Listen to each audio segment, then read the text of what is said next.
pada kesempatan hari ini Bapa, kami mau duduk diam untuk menerima kebenaran firman-Mu Tuhan. Saat kami menyembah-Mu, biarlah Roh-Mu bekerja atas kami, urapi setiap kami, urapi hamba-Mu yang selalu menjadi saluran berkat bagi kami Tuhan. Penuhi kami dengan kuasa Roh-Mu Tuhan. Terima kasih Tuhan Yesus, sungguh besar kasih setia-Mu atas hidup kami. Terima kasih Tuhan Yesus.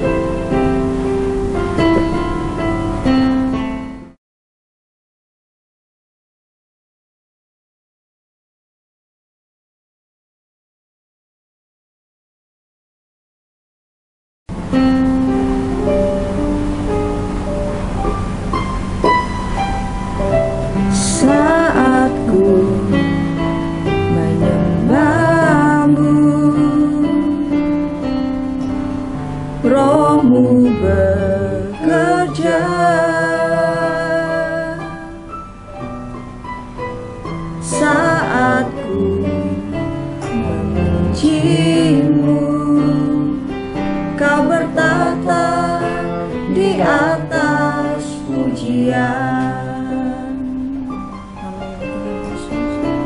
Saat ku menyembah-Mu, Roh-Mu bekerja. Saat ku memuji-Mu, Kau bertata di atas pujian. Ku angkat hatiku,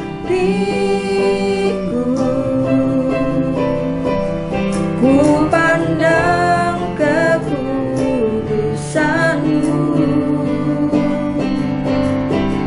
Saat ku sembah, ku puji-Mu, ku rasakan kehadiran-Mu Tuhan. Amin Tuhan Yesus. Saat ku menyembah-Mu, Roh-Mu bekerja atas kami Tuhan. Roh-Mu bekerja. Amin. Saat ku memuji-Mu, Kau bertata di atas pujian. Ku angkat hatiku, kami memandang kekudusan-Mu Tuhan Yesus. Kekudusan-Mu. Saat ku sembah, ku puji-Mu, ku rasakan kehadiran-Mu Tuhan. Ku angkat hatiku, ku pandang kekudusan-Mu. Saat ku sembah, ku puji-Mu, ku rasakan kehadiran-Mu Tuhan. Ku angkat hatiku, kami hanya fokus pandang kekudusan-Mu Tuhan Yesus. Amin Tuhan. Saat ku sembah, kami puji Engkau. Puji-Mu, ku rasakan kehadiran-Mu Tuhan. Ku rasakan kehadiran-Mu Tuhan. Kami rasakan Tuhan. Ku rasakan kehadiran-Mu Tuhan.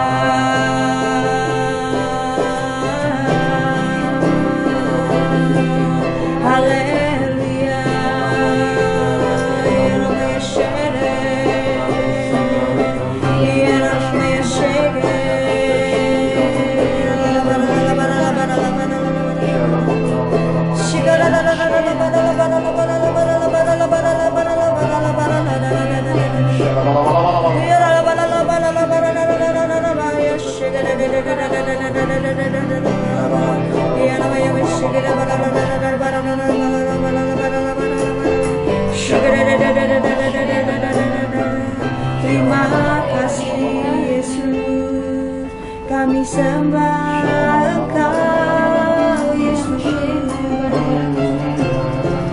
Haleluya, kami angkat hati kami bagimu Yesus.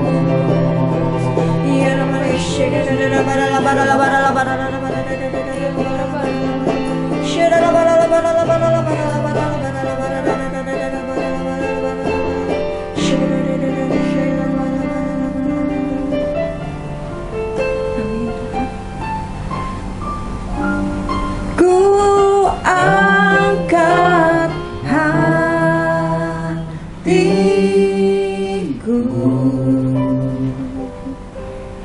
ku pandang kekudusan-Mu saat ku sembah,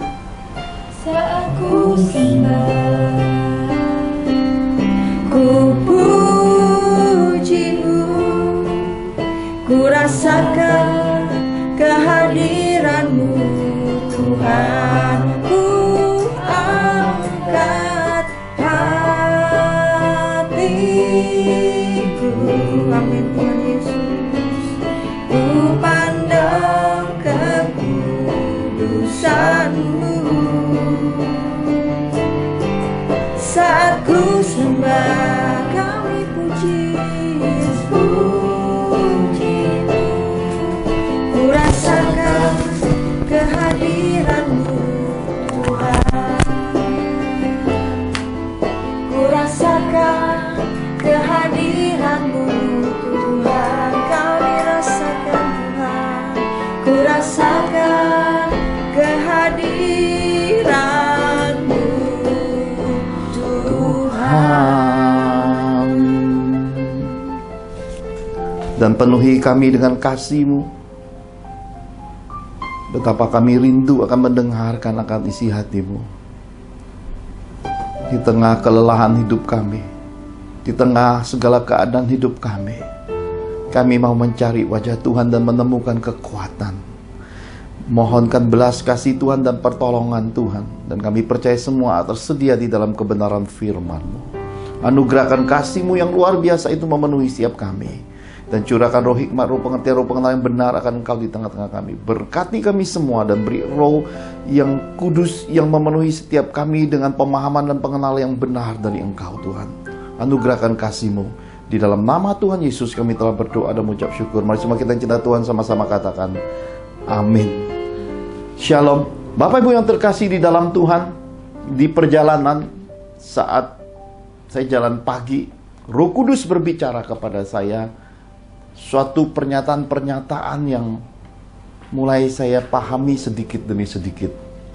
Tuhan berkata, ada banyak sekali umatku yang belum dewasa secara rohani. Saya mulai bertanya saat dalam perjalanan itu, maksud Tuhan bagaimana?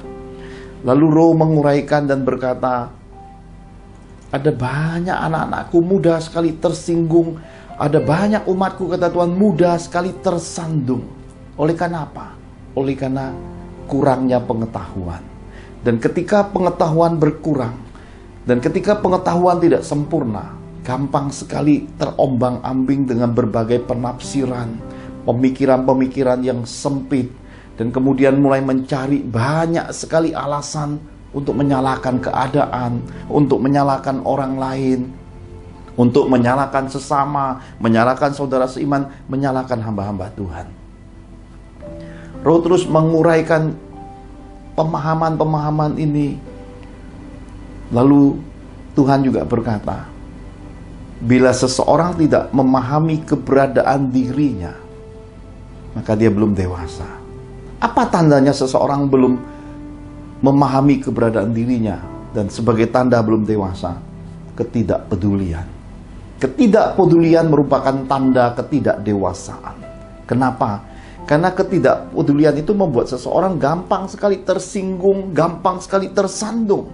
Tapi seseorang yang dewasa, dia akan menggali segala sesuatu untuk menyempurnakan dirinya. Saya ingat semasa istri saya masih hidup, ada beberapa perkataan-perkataan mertua saya yang berkata, dulu kami susah sebagai orang tua, tapi anak ini, istri saya yang dimaksudkan, dengan baju secukupnya. Semua orang berpikir dia punya banyak sekali baju. Kenapa? Karena dia bisa memadu dan mengharmonikan bajunya.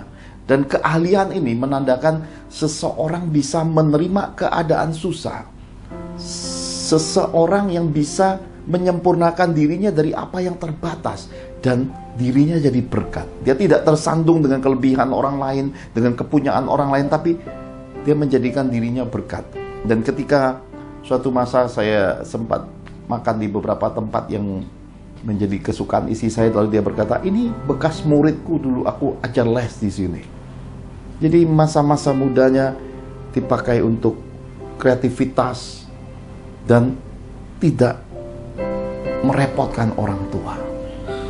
Sikap peduli inilah yang pada akhirnya kita akan pahami di dalam kekristenan ini diperlukan, karena seringkali kita terjebak dalam keadaan kekristenan lahiriah yang kasat mata, Bapa surgawi, Bapa yang tersembunyi itu, kita nggak peduli. Kita pentingkan egonya kita, ketersinggungannya kita, ketidakpedulian kita tuh terekspos dengan sifat-sifat anak-anak, sifat-sifat egoisnya manusia rohani kita. Karena itulah hari ini kita belajar hidup sukses bagian kedua tentang manusia Kristus. Karena Tuhan pesankan dengan jelas sekali untuk kita masuki tangga-tangga berikutnya dengan pemahaman dan pencapaian hidup sukses menurut pengaturan Tuhan sesuai dengan firman. Kita masih belajari lebih dulu, minggu lalu kita belajar tentang parameter keberhasilan. Hari ini kita belajar tentang manusia Kristus, yaitu karakter Yesus, imago Dei-nya yang ada di dalam kita. Apa itu karakter Yesus? Karakter Yesus adalah imago Dei. Apa itu imago Dei? Imago Dei adalah karakter Yesus, sifat, tabiat, cara berpikir, mengambil keputusan. Apa itu karakter Yesus? Semua termuat di dalam Galatia 5. Dimulai dari kasih menuju penguasaan diri. Buah Roh merupakan takaran manusia Kristus dalam hidup kita. Mari kita lihat sama-sama kebenaran firman Tuhan melalui apa yang tertulis di dalam 1 Timotius 2 ayat 1 sampai yang ke-7. 1 Timotius 2 ayat 1-7. Berikutnya mengenai doa jemaat. Beginilah firman Tuhan. Pertama-tama aku menasihatkan, naikkanlah permohonan, doa syafaat, dan ucapan syukur untuk semua orang, untuk raja-raja dan untuk semua pembesar, agar kita dapat hidup tenang dan tenteram dalam segala kesalehan dan kehormatan. Itulah yang baik dan yang berkenan kepada Allah, Juru Selamat kita, yang menghendaki supaya semua orang diselamatkan dan memperoleh pengetahuan akan kebenaran. Karena Allah itu Esa dan Esa pula Dia yang menjadi pengantara antara Allah dan manusia, yaitu manusia Kristus Yesus, yang telah menyerahkan dirinya sebagai tebusan bagi semua manusia. Itu kesaksian pada waktu yang ditentukan. Untuk kesaksian itulah aku telah ditetapkan sebagai pemberita dan rasul yang kukatakan ini benar. Aku tidak berdusta dan sebagai pengajar orang-orang bukan Yahudi dalam iman dan kebenaran. Amin. Hal pertama yang dipesankan kitab suci kepada kita, bahwa orang sukses pasti suka berdoa. Ini takaran, ini parameter, ini manusia dalam, bahwa kesuksesan dalam kekristenan ini diukur juga menurut kesukaannya. Orang sukses suka berdoa. Kesuksesan tidak terkurung karena banyak uang, tidak dalam berpikiran sempit harta yang banyak. Ternyata kekristenan memperluas kata sukses. Banyak uang tetapi juga punya hati yang memberi, hati yang mengelola keuangannya untuk memuliakan Tuhan, hati yang menjadi umat yang taat, yang melakukan kewajibannya di hadapan Tuhan. Jadi takaran ini memang gak mudah. Di mana hartamu berada, di situ hatimu berada. Orang kaya susah masuk sorga. Lebih mudah seekor unta masuk lubang jarum daripada orang kaya masuk surga. Ini bicara, Tuhan sedang bicara kepada kita tentang takaran.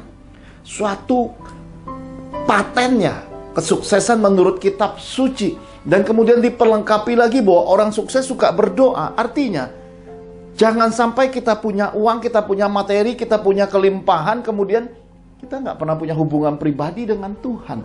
Semua kita beli. Oh, kita mau doa, kita panggil orang doa, habis itu kita beri persembahan kasih. Kita beli pendoa, kita taruh semua pendoa di rumah kita. Seakan-akan kita sangat rohani. Nanti dulu. Tuhan pesankan ini dan Tuhan peringatkan kepada setiap kita. Baik di tengah kekurangan, di tengah kelimpahan, baik dari sisi kemiskinan maupun kaya, lapar ataupun kenyang, kita tetap harus berdoa di hadapan Tuhan, punya hubungan pribadi dengan Tuhan. Karena itulah di akhir zaman ini sering kali di dalam kehidupan rumah-rumah Tuhan, organisasi rohani, terjadi hal-hal yang tumpang tindih. 5 jawatan tidak menempati porsinya secara tepat. Kenapa? Karena kekristenan terjebak dominasi. Para gembala lebih dominan. Maka yang terjadi di kehidupan sebelum pandemi, saya bicara sebelum pandemi, saudara. Ada banyak nabi-nabi Tuhan terjebak pada kekayaan, kelimpahan, dan upah. Ketika mereka tahu kebenaran, mereka tidak berani menyampaikan. Kenapa? Kalau berani negur gembala, besok kena pecat. Kalau berani ngomong, apalagi negur gembala, nanti dengan alasan etika, tidak ada penundukan diri, langsung disingkirkan. Daripada nggak dapat makan, nggak dapat upah, akhirnya yang terjadi, sekelompok nabi-nabi Tuhan di dalam organisasi, sekelompok nabi-nabi Tuhan menjadi agamawi. Mereka hidup terjebak pada upah, terkurung pada kekuatan finansial dan uang, dan akhirnya hidupnya takut karena persembahan kasih lebih besar daripada Tuhannya. Apakah Bapak Ibu bisa menyadari hal ini?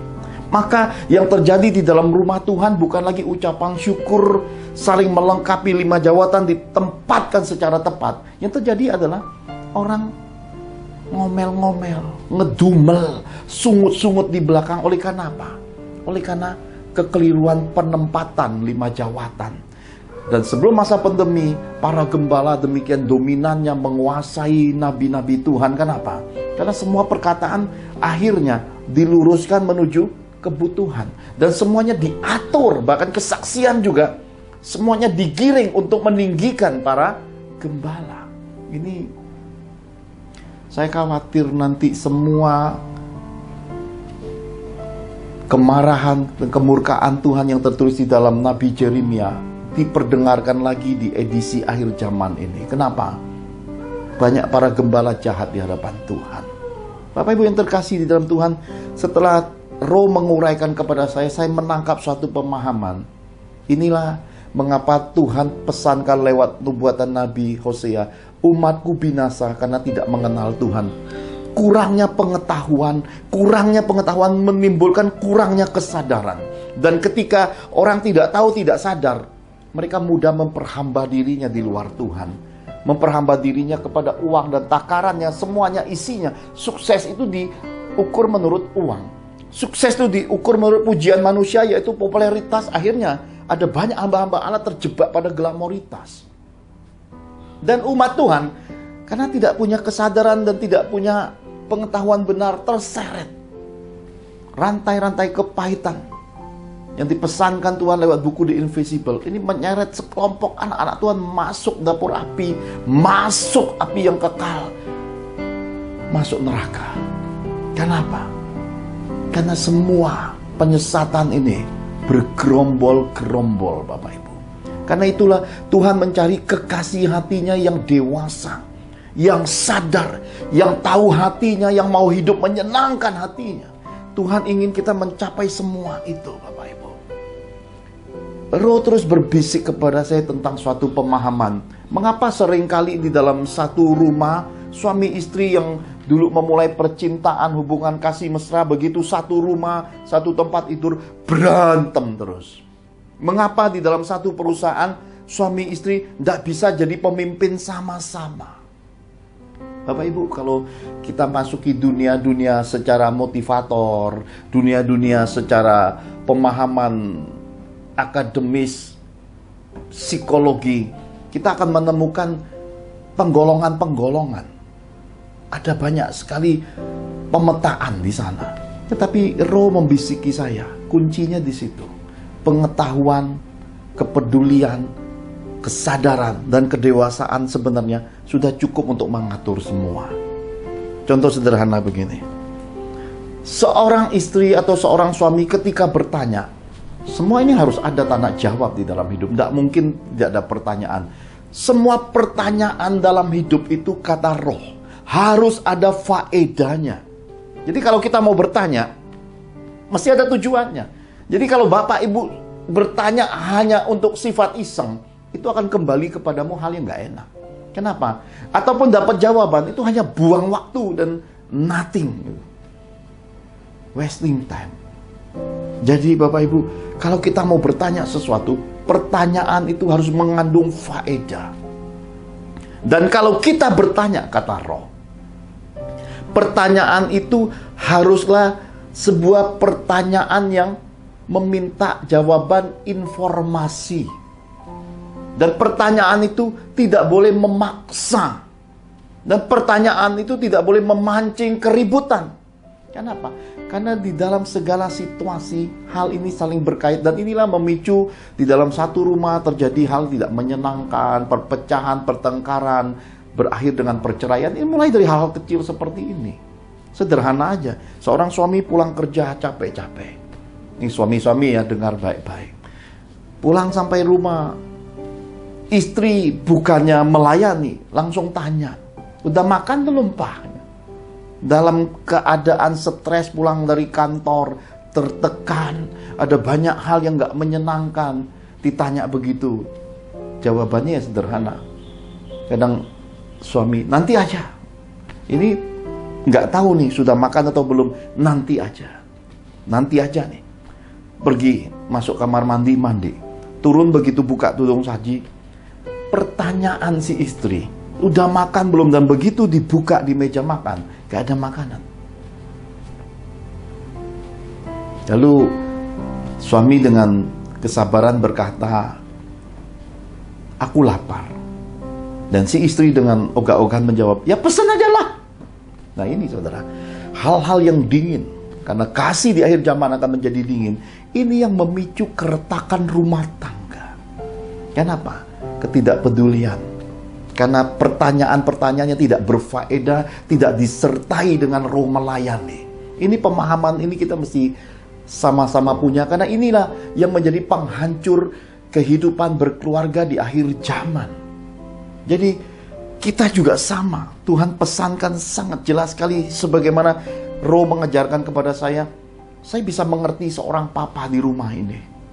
Seluruh dunia berkata, anak langka, bakti yang langka. Saya mengasihi papa tanpa batas. Memahami kesusahannya, kesulitannya, kelemahannya, dan mengajarkannya kepada cucu-cucunya, hingga pemahaman saya turun kepada cucu-cucunya. Ini jadi suatu warisan kepribadian bakti yang tanpa sadar dipercayakan Tuhan. Jadi Tuhan berkata, hal yang sama ketika engkau berbakti kepadaku, yang kasat mata yang tidak nampak. Anak-anakmu tidak peduli. Kenapa? Belum dewasa. Mereka cuma bisa, ya pokoknya asal mau harus tersedia. Asal butuh harus ada. Nah, pemahaman ini belum mencapai suatu pengajaran yang dewasa. Kenapa? Karena sisi kehidupan dengan saya, dengan masa lalu, dengan anak hari ini, itu berbeda. Kenapa? Karena saya berangkat dari keadaan susah orang tua, dan saya memenangkan semua keadaan susah itu. Kemudian anak-anak hidup di dalam kemenangan hidup saya. Masalahnya di sini. Apakah anak-anak bisa lebih berkemenangan di generasi berikutnya dengan cucu-cucu kita? Ini jadi pertanyaan besar. Kenapa? Karena kita sering melihat di dalam kehidupan sehari-hari, di dalam faktanya, orang-orang yang bermateri, orang-orang yang hidupnya sukses secara kekayaan duniawi, anak-anaknya berantakan. Kenapa? Ya karena hal pemicu pertamanya adalah karena tidak punya hubungan pribadi dan tidak punya mesbah doa di hadapan Tuhan. Ini penting untuk disadari. Karena itulah kekristenan ini membawa kita masuk pada pemahaman arti hidup sukses yang sempurna. Hidup sukses yang sesungguhnya, sukses secara bisnis, sukses secara berkeluarga, sukses melayani, dan terutama sukses hidup berkenan di hadapan Tuhan. Mencapai semua ini perlu proses. Kalau enggak, kita akan cap cip cuk, Bapak Ibu. Ilmu cocok logi kita pakai, akhirnya kita akan menjadi generasi cecak logi. Cak cak cak cak cak cak. Isinya cuma begitu, cak cak cak cak cak ya. Artinya hanya apa? Hop, lalu ditangkap. Ya cuma nunggu di depan mata baru dapat. Kenapa?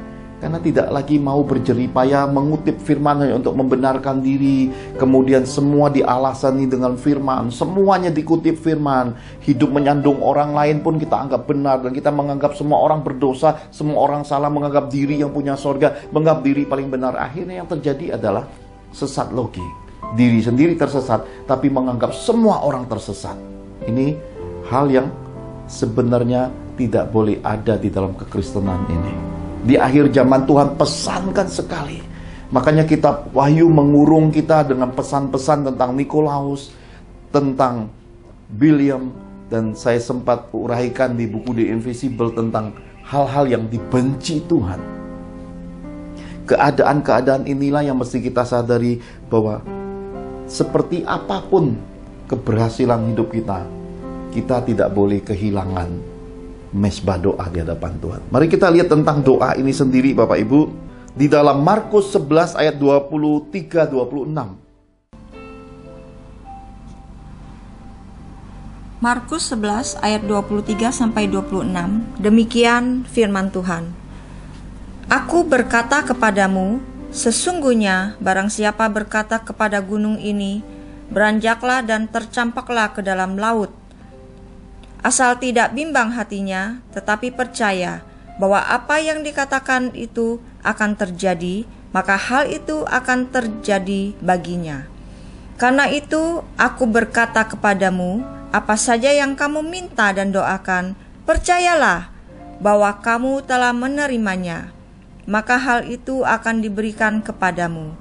Dan jika kamu berdiri untuk berdoa, ampunilah dahulu sekiranya ada barang sesuatu dalam hatimu terhadap seseorang, supaya juga Bapamu yang di sorga mengampuni kesalahan-kesalahanmu.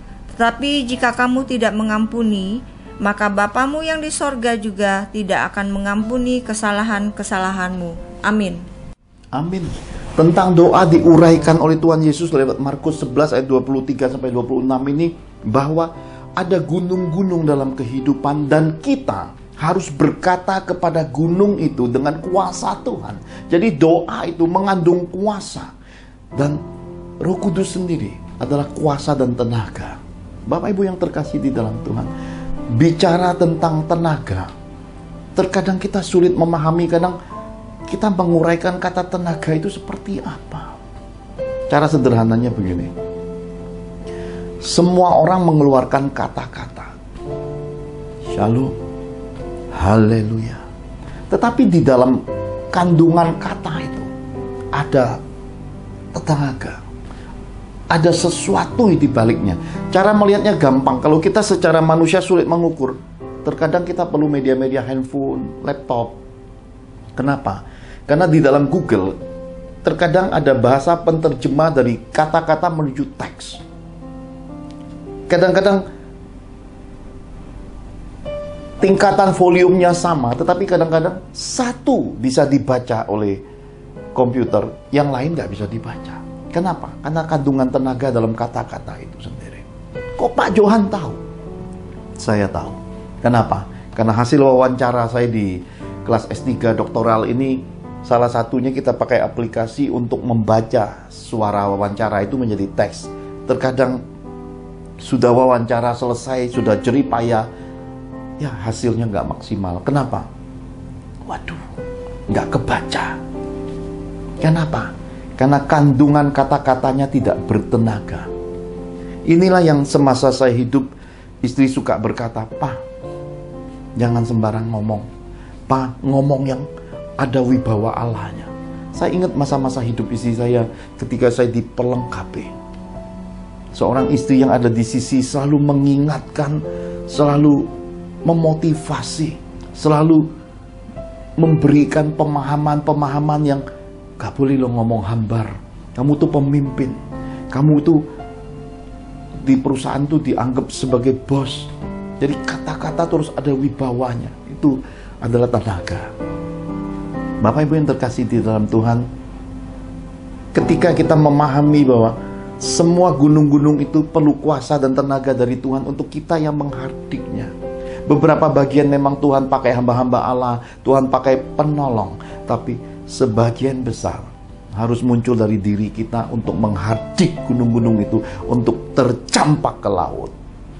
Bapak Ibu yang terkasih di dalam Tuhan, keadaan inilah yang Tuhan ajarkan ketika Tuhan mengizinkan saya mengalami sakit. Ketika dites, loh kok tensinya naik, padahal saya ini bawaannya darah rendah. Loh kok begitu periksa ada kolesterol, ada gunung. Lalu saya coba mengikuti petunjuk-petunjuk Tuhan. Anak-anak rohani memberikan resep obat, kemudian saya melatih diri lagi untuk jalan pagi, untuk lari pagi.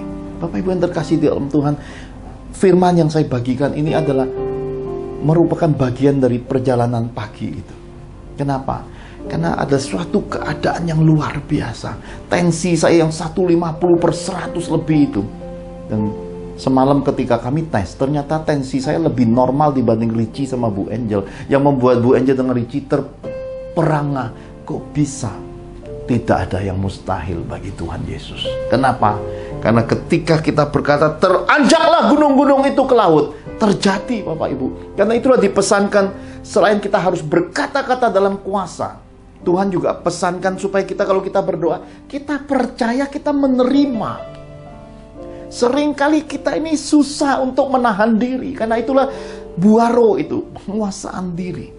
Peduli pada Tuhan bicara tentang berserah, peduli pada Tuhan bicara tentang bagaimana kita berharap itu menanti. Jangan pakai kekuatan sendiri, akhirnya stres.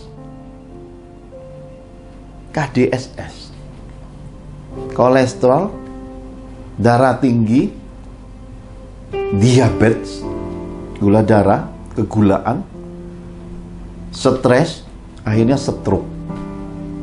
KDSS. Jadi marilah kita belajar untuk mencapai damai sejahtera Yesus, damai sejahtera yang melampaui segala akal pikiran, itu memelihara hidup kita. Kenapa? Karena kita peduli pada Tuhan, karena kita punya mezbah doa, dan kita percaya. Dan percaya itu menjadi buah, bukti bahwa Tuhan ada di dalam hidup kita.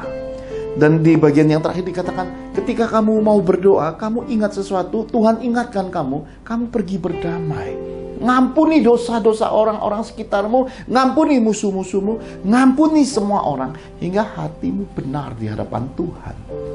Ini yang penting. Seringkali di dalam kehidupan ini, anak-anak Tuhan lebih suka menghakimi, nggak mau tanya. Bu Angel tuh gampang. Bapak Ibu daripada menghakimi Bu Angel Yehuda, lebih baik Bapak Ibu WA, akan terbuka WA-nya. Bu, kenapa ya Ibu kok dari Bandung ke ada apa? Kenapa? Daripada dihakimi, nanti kalau udah baca, kaget. Kenapa begitu Bapak Ibu? Karena kalau kita mau berdoa, hati ini harus lurus. Hati ini harus mencapai perkenanan Tuhan. Baru doa-doa kita itu sampai di hadiratnya. Jadi pemahaman ini Tuhan ajarkan. Orang sukses itu punya mezbah doa. Hidup sukses adalah ditandai orang yang suka berdoa. Bagian yang kedua dari 1 Timotius 2 ayat 1 sampai 7 tadi dikatakan, orang sukses akan menang atas kebimbangan hati, dan orang sukses bisa mengalahkan kebencian. Artinya, orang sukses itu pasti murah hati. Orang sukses itu pasti memaafkan. Orang sukses itu pasti kasihnya besar. Orang sukses pasti hatinya murni. Orang sukses itu pasti jujur dan transparan hidupnya. Kenapa? Karena ini di hadapan Tuhan. Terkadang kita lengah di dalam hidup. Ketika kita khawatir, ketika kita stres, semua hal di sekitar kita yang baik jadi rusak. Kenapa? Karena kita tidak bisa mengendalikan diri. Kata-kata yang keluar ikut stres jadi pahit. Kepahitan yang memahitkan orang sekitar kita. Terkadang orang sekitar kita yang gak dewasa tersandung oleh karena apa? Oleh karena mereka tidak memahami dan tidak jadi pelengkap hidup. Mereka tidak mengerti bahwa hidup itu perjuangan. Anak yang peduli pada orang tua akan melihat, oh, dulu papaku, mamaku, kok dulu kakek nenekku bisa melihat makin tinggi lagi. Dan akan melahirkan generasi yang berpikir sehat, berpikirnya dewasa, dan melihat segala sesuatunya lebih luas. Ini orang-orang dewasa dalam Tuhan. Dan orang-orang dewasa ini pasti sukses dalam hidup. Dan ketika melihat rekam jejak rumpun nenek moyang, dia akan melihat, oh, hidup itu seperti ini ya. Oh, ternyata kegagalan itu seperti ini. Belajar paling cepat itu belajar dari orang-orang terdekat, yaitu keluarga nenek moyang sendiri. Dan ketika kita memahami semua ini, kita akan belajar menemukan hati Tuhan. Saya sendiri belajar satu titik lewat pelayanan adalah melihat, oh, kebesaran itu ternyata jumlah jemaat jutaan, jumlah gereja banyak, bukan main tenar. Loh, di akhir hidupnya kok begitu ya? Dan tidak kebetulan saya yang melayani akhir hidupnya, jadi melihat, loh, saya nggak mau kejar angka, saya nggak mau kejar kumpulan, saya nggak mau kejar hal-hal yang pada akhirnya hidup saya sendiri tidak dikenan Tuhan. Saya mau mengejar hal-hal yang berkualitas, yang Tuhan sendiri tersenyum membentangkan tangannya, Bapak yang memeluk anaknya ketika saya kembali ke sorga. Jadi saya belajar mengalahkan semua kekhawatiran, karena semua kekhawatiran ini datangnya dari roh dusta. Sekali lagi, semua kekhawatiran dalam hidup ini datangnya lewat roh dusta. Roh dusta itu menyodorkan kepada saudara, tuh kan, kamu lihat dia lebih berhasil kan? Nah, kita jadi terpancing emosinya. Tuh, lihat tuh, nah kan, mereka begini loh pelayanannya. Kamu, roh dusta itu menyodorkan kepada kita untuk terpancing dan merasa tidak berharga. Roh dusta kemudian juga berkata, kamu itu nggak manfaat, nggak guna, nggak ada hasilnya. Lalu kita tertekan karena roh dusta mengirimkan banyak sekali duri-duri absintus, yaitu kepahitan yang membuat kita jadi minder. Dalam segala keminderan itu menjadi penjara yang mengurung kita, pada akhirnya jadi putus asa.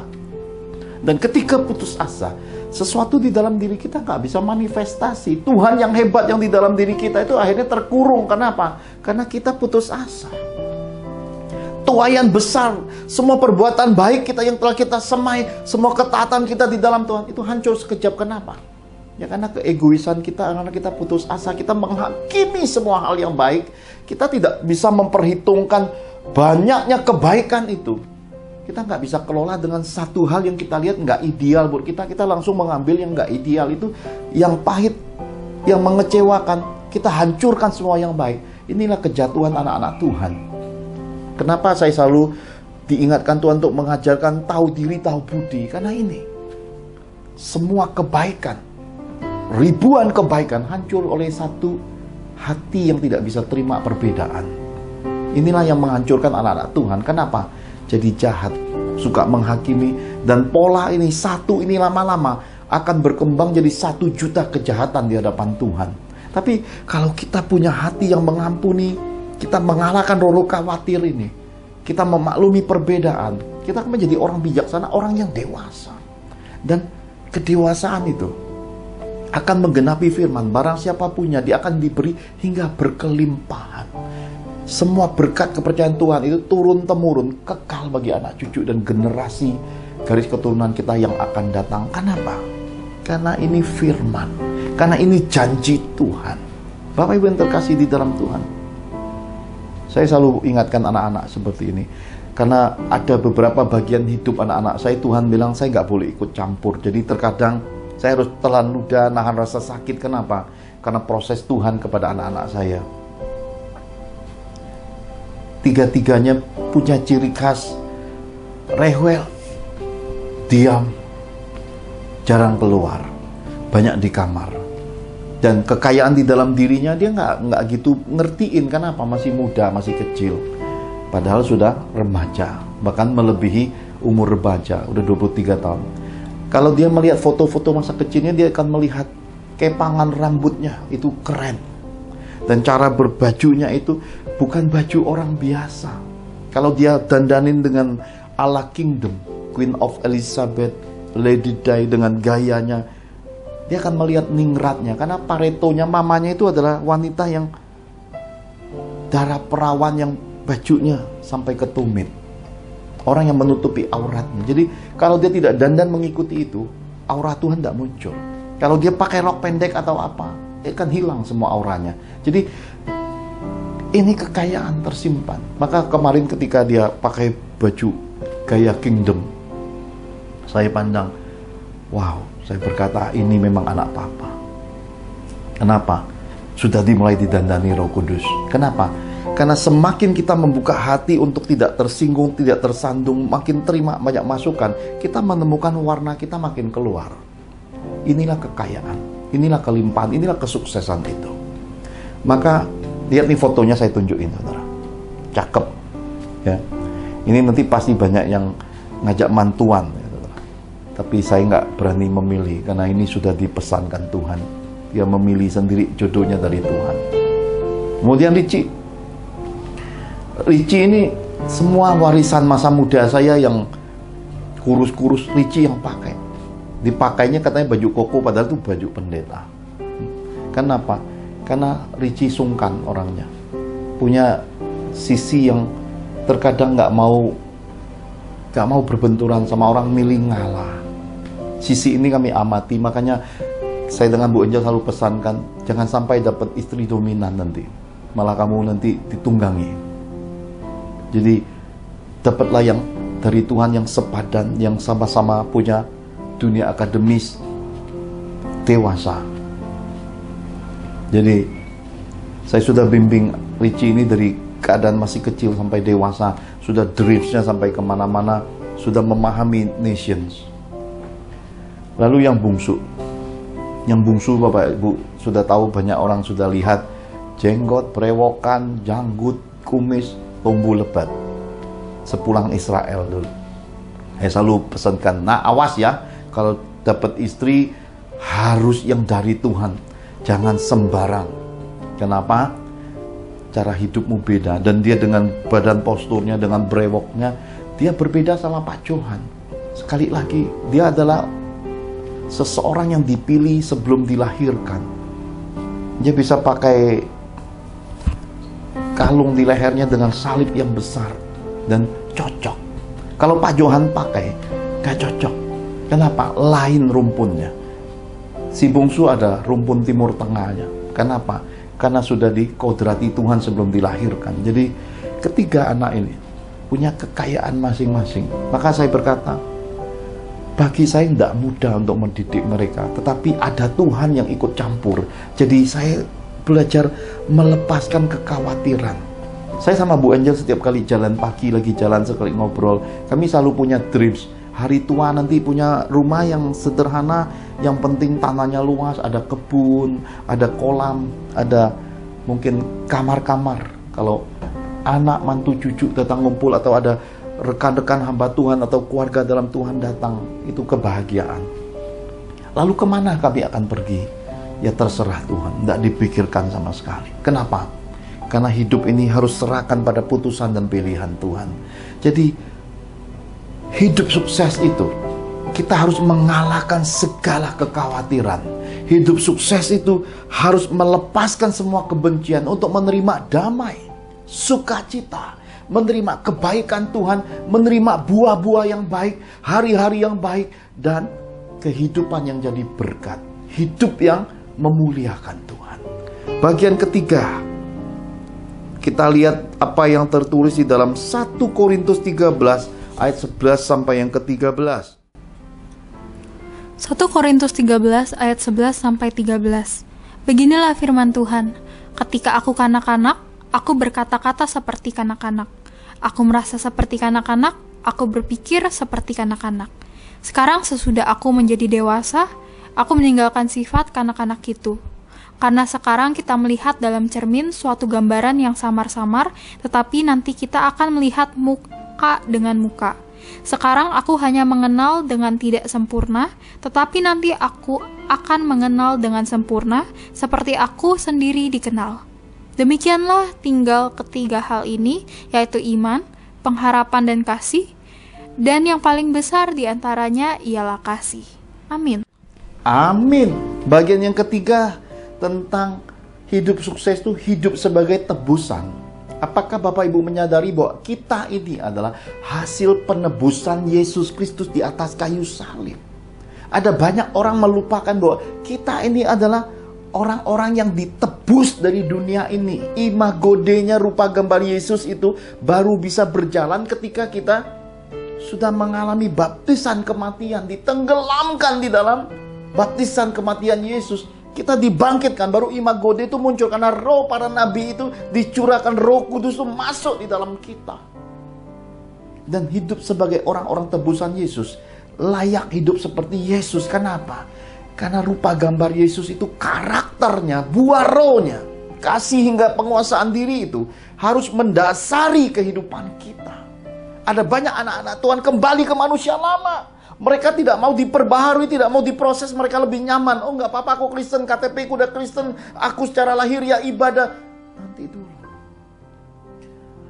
Engkau ingin hidup berkenan kepada Tuhan, engkau ingin mencapai sorga Yesus, tapi engkau mencampurkan hidupmu dengan dosa, engkau kompromi, nanti dulu.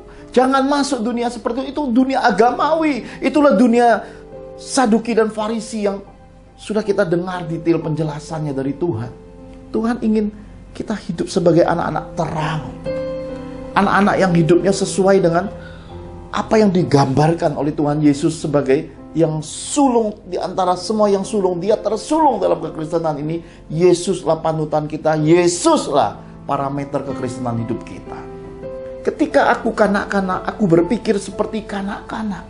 Setelah aku dewasa, aku berpikir, aku bertindak, aku berkata-kata, jadi orang dewasa. Ini harus kita pahami Bapak Ibu. Kenapa? Karena ketika anak-anak nggak bisa apa-apa, nggak bisa kenal, boro-boro ketemu muka, anak-anak nggak bisa berjumpa apa-apa. Kenapa? Karena hobinya cuma main. Ada banyak umat Tuhan di akhir zaman ini masih suka main-main di dalam kehidupan. Karena itulah ketika mulai dewasa, mulai mengalami perjumpaan dengan Tuhan, pengenalan akan Tuhan, itu pun masih samar-samar. Kenapa? Meskipun sudah dewasa pun masih akan terus diproses Bapak Ibu. Disempurnakan lagi, nggak jeri, nggak lelah, dan tidak pernah putus asa ketika disesat Tuhan. Jadi pemahaman ini kita mesti dapat. Kenapa? Karena pada akhirnya dikerucutkan pada satu pilihan, iman, pengharapan, dan kasih. Akhirnya dijelaskan dengan detail bahwa orang yang hidupnya sukses itu berpegangnya pada kasih. Hidupnya di dalam kasih dan perbuatannya, perkataannya, keluarganya, bisnisnya, pelayanannya, isinya kasih semua. Bapak Ibu yang terkasih di dalam Tuhan, ketika selepas saya khotbah di GBI Cempaka Mas, ada banyak kesaksian. Bapak Ibu sudah lihat tayangan ibadahnya minggu lalu. Anak-anak bertanya pada saya, dan saya menguraikan, menjelaskan kepada anak-anak pemahaman. Kenapa pada satu khotbah-khotbah tertentu saya menegaskan umat Tuhan wajib bayar persepuluhan, tapi di ibadah GBI Cempaka Mas dikatakan bayar persepuluhan aja tidak cukup. Ini kan suatu kontradiksi. Harus bayar aja tidak cukup. Nah inilah hidup sukses itu. Ternyata hidup sukses itu bertingkat. Kualitas hidup kita di hadapan Tuhan itu tuntutannya sesuai dengan kepercayaan. Jadi ada tangga kepercayaan Tuhan. Ketika kita sudah bayar kewajiban kita bayar persepuluhan kita, jangan anggap ini udah selesai. Baru bayar aja. Kanak-kanak aja bayar. Dewasa, ternyata dewasa bayar aja tidak cukup. Sudah membayar pun hidupnya harus mencapai perkenanan, harus jadi pelaku firman yang murni. Jangan sampai kita melakukan kewajiban, tapi kita mengutamakan sesuatu, melakukan sesuatu, kita mengabaikan yang lain. Jadi dalam kehidupan inilah yang Bapak Ibu sering lihat, loh kok simpang siur ya firman-Nya, kok nggak sama, nggak connect. Itu karena pemikiranmu pemikiran anak-anak. Kalau engkau mencapai kedewasaan, engkau bisa melihat tangga demi tangga. Semakin engkau diproses, semakin engkau mengalami peningkatan kedewasaan dalam kehidupan, engkau didewasakan Tuhan, engkau bisa melihat Alkitab itu satu dengan yang lain saling melengkapi. Dan kekayaan saling melengkapi di dalam Tuhan ini membuat seseorang bisa melihat, oh ini yang murni, ini pengajaran dari Tuhan, ini hamba Tuhan yang hidupnya dikenan Tuhan. Kenapa? Karena kalau Bapak Ibu sudah yang paten, nggak perlu lagi diraba, dirasa, diterawang, itu nggak perlu. Kenapa? 1 juta miliaran wanita di dunia, engkau cukup punya satu istri, engkau bisa tahu shalom, hello, engkau bisa kenalin di antara miliaran wanita di dunia ini bahwa itu istrimu. Temukan yang paten, kenali, dapatkan yang dari Tuhan. Karena ketika kita mencapai yang dari Tuhan, semua yang palsu itu nampak. Karena itulah ketika ibadah online Father's Miracle, ketika semua uploadan video ibadah kita di YouTube ini, Tuhan berkata sebagai library, saya pahami dengan jelas. Ini bukan hanya untuk umat Tuhan, tapi ini juga untuk generasi anak cucu saya sebagai pembekalan. Kenapa? Karena ketika kita mencapai suatu pemahaman bahwa kemurnian itu akan menjadi sesuatu yang langka, berarti yang langka itu tersimpan, tapi suatu masa itu jadi harta terpendam. Dan ketika orang menemukannya, mereka bertekun di dalamnya, mereka akan berbahagia, mereka akan hidup diberkati, mereka akan mencapai hidup sukses yang sesuai dengan kehendak Tuhan. Ketika kita mencapai semua ini, sebenarnya inilah rahasia dan jawaban di balik hidup kita yang singkat. Hidup sukses dalam perkenanan Tuhan. Dan pembekalan-pembekalan seri-seri hidup sukses ini akan membawa kita masuk kepada pemahaman. Jangan buru-buru menghakimi. Jangan cepat-cepat menarik kesimpulan, komunikasi, tanya jawab. Pastikan dan pahami. Kalau Bapak Ibu nanti ada satu keinginan sedikit aja yang nampaknya melanggar firman berkaitan dengan hidup Bu Angel dan Richie, tanya aja langsung. Atau mau tanya ke Pak Johan, silakan. Kenapa? Supaya jangan sampai jahat di hadapan Tuhan. Dan ketika semua pada waktu Kairos peninggian Tuhan terjadi, jangan sampai engkau nelan ludah. Akhirnya semua jembatan silaturahmi, semua jembatan kasih karunia Tuhan tutup. Dan setan pasang seperti ranjau-ranjau Yudas Iskariot. Mau datang ke Yesus nggak sampai akhirnya gantung diri. Itu kebodohan yang luar biasa. Sedangkan kitab suci mengajarkan kita untuk apa? Hiduplah sebagai orang-orang tebusan Yesus. 12, mati satu, jangan ambil yang matinya. Jangan hidup seperti Yudas Iskariotnya. Hidup seperti 11 rasul-rasul yang lain. Meskipun lari telanjang, meskipun menyangkal, tetapi hatinya tetap berpaut pada Yesus. Karena setiap orang bisa saja buat kesalahan, tapi kesadaran untuk berbalik memperbaiki kesalahan, itu artinya orang-orang ini adalah orang-orang mulia di hadapan Tuhan. Dan ketika kita tahu ada panggilan Tuhan, kita menyadari bahwa kita disatukan, kita dikumpulkan untuk suatu kegerakan besar untuk gereja mula-mula Tuhan, untuk generasi baru dalam Tuhan. Dan ketika generasi ini diproses kocar-kacir seperti gereja mula-mula, dan ketika pemahaman panggilan itu tiba lagi, ambil raih kesempatan kedua, berhimpun lagi. Kenapa? Karena yang terpilihnya sudah mencapai batas usianya. Karena waktunya sudah tiba, kitanya yang masih diberi kesempatan hidup harus menyelesaikan sisa hari hidup, untuk menyelesaikan apa yang tertinggal, untuk menggenapi apa yang terpanggil di dalam hidup kita. Haleluya. Karena itu Bapak Ibu yang terkasih di dalam Tuhan, kita akan lihat seri-seri berikutnya untuk melengkapi seri hidup sukses dalam perkenanan Tuhan ini. Kita selesaikan ibadah ini, mari kita tutup di dalam doa. Pastor William Serat L akan tutup di dalam doa-doa berkat-berkat Bapa Surgawi. Mari kita angkat tangan kita di hadapan Tuhan sama-sama. Bapak Ibu terkasih dalam Kristus, kita baru saja dicerahkan firman Tuhan tentang bagian kedua dari hidup sukses tentang manusia Kristus. Kita diajarkan untuk punya jam doa, bisa mengalahkan kebimbangan dan kekhawatiran hidup dan hidup sebagai tebusan Tuhan. Selalu hidup taat dan jadi pelaku firman Tuhan selama kita hidup untuk memuliakan Tuhan Yesus. Mari kita akhiri ibadah ini dengan doa menerima berkat-berkat Bapa Sorgawi. Mari kita sehati berdoa dan mengangkat kedua tangan kita di hadirat-Nya. Tuhan Yesus mencurahkan berkat-berkat-Nya atas kita semua. Bisnis, pendidikan, dan pelayanan kita diberkati. Semua gudang perbekalan hidup kita diisi penuh Tuhan, bahkan berkelimpahan. Brankas dan rekening bank kita diisi Tuhan penuh, berkat kesehatan, damai sejahtera, dan perlindungan Tuhan ada pada keluarga kita, sehingga para malaikat Tuhan berkemah mengelilingi kediaman kita.